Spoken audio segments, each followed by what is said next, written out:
Hey everyone, it's Olga Yaroshevsky. Hope you missed me. And I'm here today with my friend Gordon Einstein. He's a founding partner at Crypto Law Partners, United States lawyer, expert in anything related to crypto and blockchain regulation, and specifically to STOs, and probably a relative of Albert Einstein. Hi, Gordon. Probably. Hi, how are you? I'm good. How are you? Very good, thank you. Theoretically, I am related, but it's not a direct relationship. It's like up, over, and down. So maybe there's 0.1% of the same genes. But still. Yeah, it's something. It's something. Okay, Gordon, I've heard a very exciting news that you are about to release a new book. Can you tell us more about this book? Sure. It's coming out on May 22nd of this year, not next year. And it's called Reg A plus for crypto. And it's, you probably know, and some of your audience may know, Reg A plus is a way of doing sort of a miniature initial public offering or IPO in the United States. It's in the middle ground between a full IPO, which is very complicated and very expensive, and what's known as a private offering under Reg D, which is not as expensive, but it's very limited in its audience. So Reg A plus is potentially not a complete solution for doing STOs and finding liquidity for security tokens, but it's going to be a big help to the industry because, as you know, one of the major issues is being legally compliant when you do a security token offering. And also, even if you do it in a compliant way, if it's a private sale, how do you then get liquidity? So Reg A plus can address a lot of those issues. And I'm excited to have it come out. Yeah, me too. I mean, good luck with that. You're getting a courtesy copy. A signed copy of that. Okay, looking forward a signed courtay copy. Yeah, exactly. Okay. I know that you also recently published a paper, or is it like your work about STOs, about regulation in this space? And I remember an amazing panel that you moderated back at the Hong Kong Blockchain Week. So what's going on in this space? What's been going on? So I've given a variant of a similar presentation the past few conferences because it's a theme that's very interesting to me. It's having a thought experiment about the development of securities. So for hundreds of years at this point, the idea of an investment security has been relatively static. Very broadly, we've had equity and we've had debt. Equity would be an ownership interest in a venture. So it's investing capital, you make money from profits, maybe. And then debt, of course, is you lend money to a company or to a venture and you get paid back your money, hopefully with interest. That's been the traditional forms of securities for a very long time. So you have shares in companies or you have bonds or notes, for example. What we've seen is a revolution in securities law that started, I'd say really kind of started with Bitcoin, but really started with Ethereum. Because we've moved beyond these traditional forms of securities, debt, equity, and debt, and we've moved into this whole new world. And there's different variations of this. The first advance, I'd say, was by accident, because people were issuing these pre-functional utility tokens. And the SEC, the United States agency that regulates securities, is of the opinion, and most of the world agrees, that pre-functional tokens where the platform isn't yet built, is a security. Those are securities, at least until they're usable. So their logic, which may or may not be correct, is when people are buying those those tokens, they're not buying them really to use it on the platform. They're buying it because they think it will go up in value and they can resell it for a profit. And there's some truth to that. It's not necessarily the whole truth. There's some truth to that. So the first sort of change in securities law was this idea that you can even have a token that's a security, and that these pre-functional tokens are securities. So the law kind of expanded very recently in an unexpected way. What we're beginning to see now is people intentionally making security tokens. They're taking the legacy security types that I mentioned, the shares and the bonds and everything else, and they're making software representations of those. So software tokens that represent those traditional security types. So that's the next level of evolution, the next level of enlightenment, I refer to it as. Now, what's going to happen that's kind of crazy and new is I think we're going to move beyond those traditional security types. We're going to move beyond that. We're going to move beyond equity. We're going to start having customized investment contracts or customized derivatives that do not exist the way that these traditional security types exist. They only exist as smart contracts. So you're going to have, you can say that after you had pre-functional security tokens, you had tokenized securities. Well, now we're going to have security tokens. There's going to be no underlying traditional security type. And then the next level of evolution, which I think is extremely exciting, is because these are software objects, they can do anything that software can do. They can have artificial intelligence. They can act like Internet of Things. Maybe we're going to have Internet of Securities. They can start making decisions on their own. They can communicate with other securities. So, for example, suppose you have a token that represents an investment interest, and suppose that token is aware of the tax position of the owner, and it knows that for this particular owner, it's good to have it go up in value, but for this other owner, it's good to pay dividends. What if it changes what it does based on the characteristics of the owner? What if tokens come together and form a fund on their own? I mean, we're in this exciting new world, and not the whole world is moving this direction because it's not based on national law. It's based on the evolution of software, and it's just an inevitable direction that we're going. And once we have, and the internet is global, and all these security tokens or the tokenization of securities rides on top of the internet. Well, by definition, this can push the development of a global securities law. So we're going to move beyond US law. We're going to move beyond EU. We're going to move beyond Chinese law. We're going to have law by standards and by networks. Now it's going to be influenced by governments, and governments are going to try to control it, but there's a huge productive tension forming between the desire of national bodies to regulate this new form and to benefit from it, and the fact that this is in some ways an uncontrollable animal, just like Bitcoin is an uncontrollable animal. You can like it or not like it, but you can't shut it down. So a lot of governments are motivated to not shut this down because they want to challenge the monopoly players like Malta, like Gibraltar, like Hong Kong to a certain extent, where you and I talked a lot. They smell opportunities. And for the longest time, it's been the New York Stock Exchange and London Stock Exchange and all these traditional exchanges and regulators that dominate the world. Well, all these other jurisdictions are seeing their chance. So it's just a crazy, exciting time, and I'm happy to be part of it.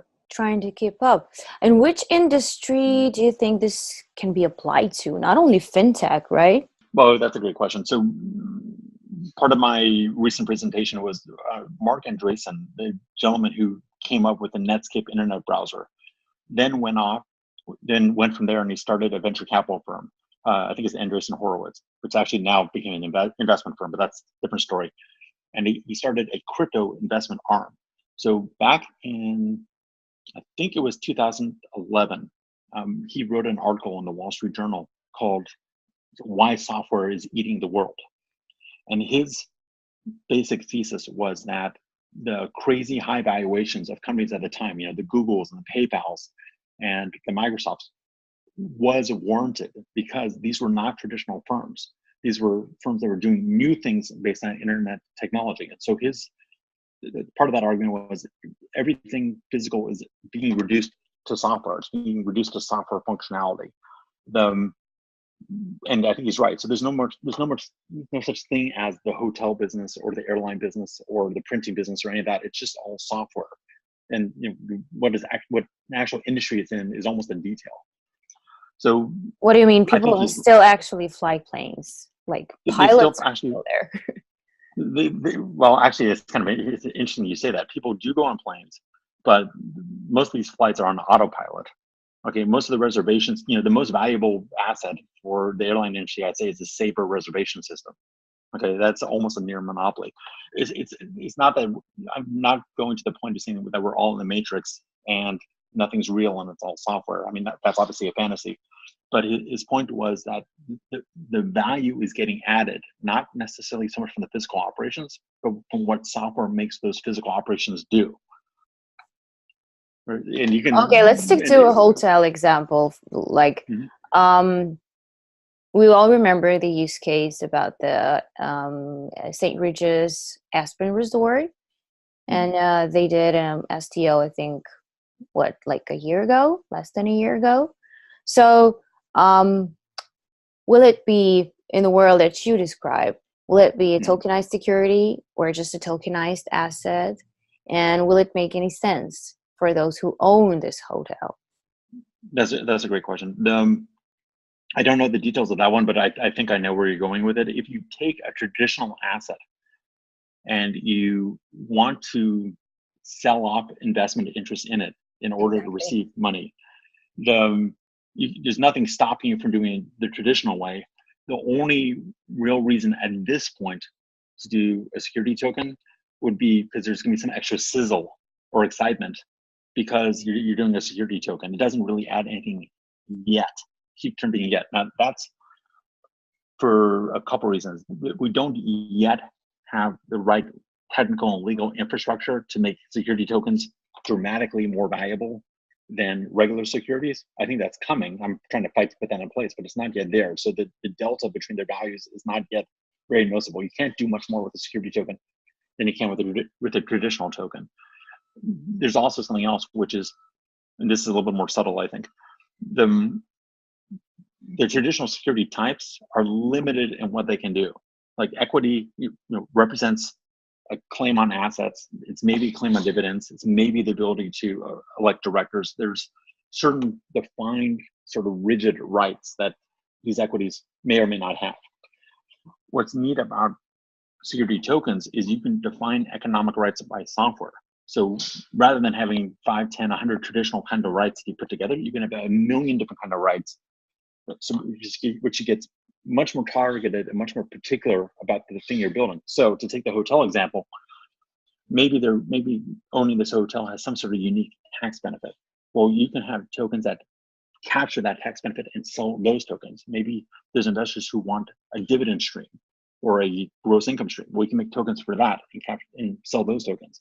And ones that want appreciation and want land rights, you can slice and dice and securitize assets in very detailed ways that would have been financially and legally and expense-wise impossible before, but now it's just simply a function of software.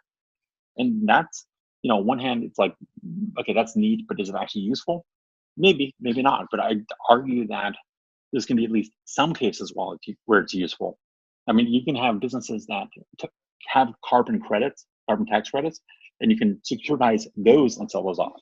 You get all these very pure economic elements that you can combine for people who want them combined, but you can also break them apart where they just want that one particular thing, and that becomes valuable.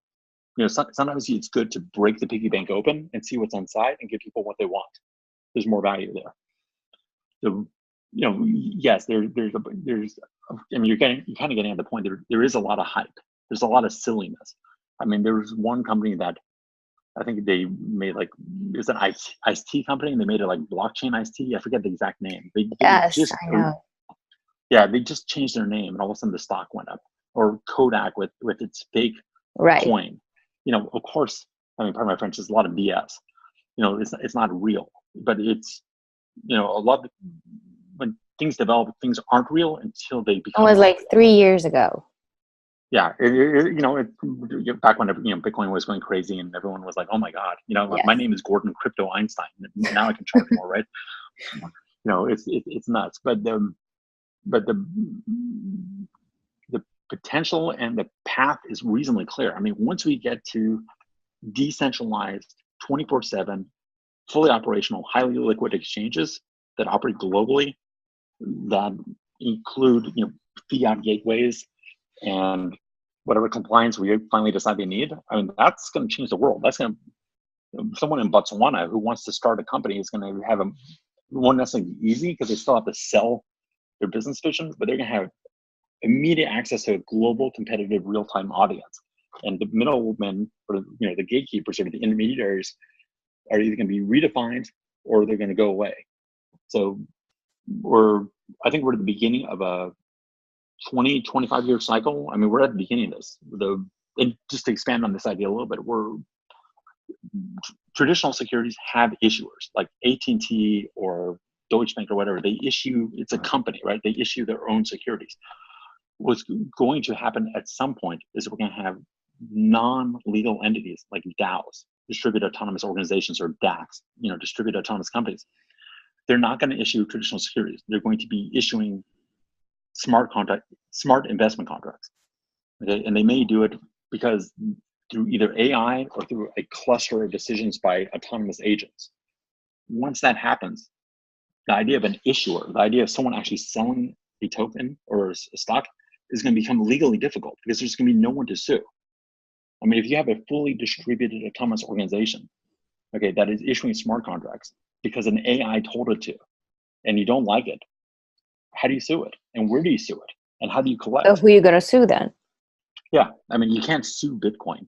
You can't arrest Bitcoin. You can't blackmail it. You can't tax it to death. You can't threaten its wife. I mean, all the traditional things that governments could do and not governments could do, all the human pressure points are disappearing. So how do you stop this stuff? Maybe so how does a smart contract protect investors? The answer is it might not. It would only protect it like any other program, which is if it's programmed in there. So it will only protect itself. Well, suppose now if I'm an investor and there's two smart contracts and there's one smart contract that protects me from theft and one that doesn't, I might buy the one that doesn't if there's some super advantage, but all things being equal, I'll buy the one that protects me. So that's going to be worth more on the market. So if I'm a real corporate company or a DAO or whatever, I'm going to have a competitive incentive to build smart contracts that people want to buy because I can sell them for more. Right. Sure. So yes, of course you can write having a smart contract that doesn't protect investors is like having people buy viruses or ransomware that will infect their own computer. I mean, some idiot will do it, but most people are going to buy legitimate software that lets them do what they want. And to the extent that we start building standards and these things are transparent, and also we start building reliable, reusable parts, which is part of what a standard is, these things will become useful and known. And what will be also interesting is you won't need humans to evaluate them. Like if you have a standards-based smart contract that is being offered, you can have a software agent evaluate the code of that smart contract and decide whether or not it's safe without you, the user, having to ever think about it. So how will the global regulation cope with that? So for example, the G20 summit is coming in June, in a month from now. And there are like 19 countries, European Union, and they already issued a joint declaration on regulating crypto assets, and they're up to it. They're going to be discussing crypto policies. So what are they up to? Are they even aware of the things that you say, for example? Some of them are. Some of them are actually becoming clever. Now, the ones that are becoming clever are the ones that want to have a competitive advantage. So there's incumbents, there's stakeholders, there's people who benefit from the current system. So, for example, banks benefit from the current system, the pre-crypto system. They get to borrow money from the government for free, lend it out at interest, and then lend out more based on what they have lent out. It's a whole interesting thing that may or may not be a Ponzi scheme. Like they benefit from the current system.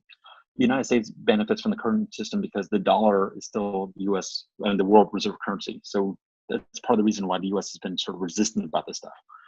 There's countries like Russia and China that on one hand are, and I love Russia and all of it, wife is Russian, but they're somewhat authoritarian, right? They're trying to maintain control, especially China with its social credit system. So on one hand, they don't like things they can't control, like Bitcoin or crypto.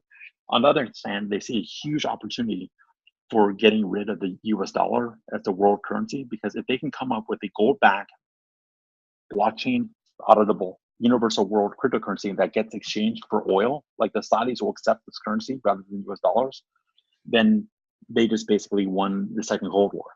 So there's these entities, I know they're not on the G20, but they're not aligned. They have different interests and motivations, and they have different actions. So it's not a united front. And the OECD has a little bit more power. The G20 is sort of like a talking shop. So to a certain extent, it's like the EU. They come up with report after report after report, but they don't do that much. So the reports are interesting and important, and they're given key to how people think, but it's not law. So for there to be law now, you'd either need something like a UN convention where people agree to be bound by it, or you would need multilateral or country-to-country treaties, right? In the absence of those things, you don't have a global counterbalance to this tendency of crypto and software to eat the world. Like suppose you've got 19 out of 20 countries like agreeing that they want to crack down on crypto. Well, if a single country opts out of that, then all the network traffic will just go through that country. You need almost everyone to agree to these regulations, and that's going to be very hard because people have different incentives. So I'm very optimistic that there's going to be a slow shift of power, or maybe not that slow shift of power, from traditional legacy finance and monetary systems to these newer systems. And I'm not some wild-eyed revolutionary. I'm not 12 years old. I'm not wearing a hoodie. I like law. I actually got back into law because of crypto and blockchain. And I think crypto and blockchain can actually fix law, because law is kind of ridiculous right now. I mean, just to give an example, in the United States, you'd think that we would have one set of law. We're a continental power. Okay, the biggest, or one of the biggest, U.S. has two big advantages. We're separated from oceans from everyone, and we're almost a continental scale. I mean, that's the two things that lets the U.S. go to other places and attack rather than being attacked. And England had a version of that advantage, but they're much smaller. Yet we've shot our advantage in the knee because we're divided into 50 states, and each one of the states often has law in addition to our national law or in contradiction to our national law. So securities law is mostly national with some exceptions, but money transmitter law is federal and state. So think about it. Someone who's trying to be a money transmitter in the US doesn't just apply once, they have to apply in every freaking state and also comply with the federal system. We're losing our national market advantage. So that's terrible. So, but if our current system, so I'd say that's bad law. It's bad design. It may have been right in 1776, but it's not right now. So to the extent that we have a global enforced system through software that breaks that state monopoly on local law and lets us have a national system, global system, we're gonna have much more consistent transactions, lower transaction costs. There's a whole bunch of benefits. So I actually think it's pro-law. It's just a different kind of law. Absolutely. I'm looking forward to seeing, more countries adopting this different kind of law. Okay. Thank you, Gordon. I wish you good luck with your book, with its release, and your next, and with working on that new crypto law. Yeah, it's exciting, and I appreciate the invitation, and I enjoy speaking about it with you. And let's keep it going. Thank you so much. I'll see you soon.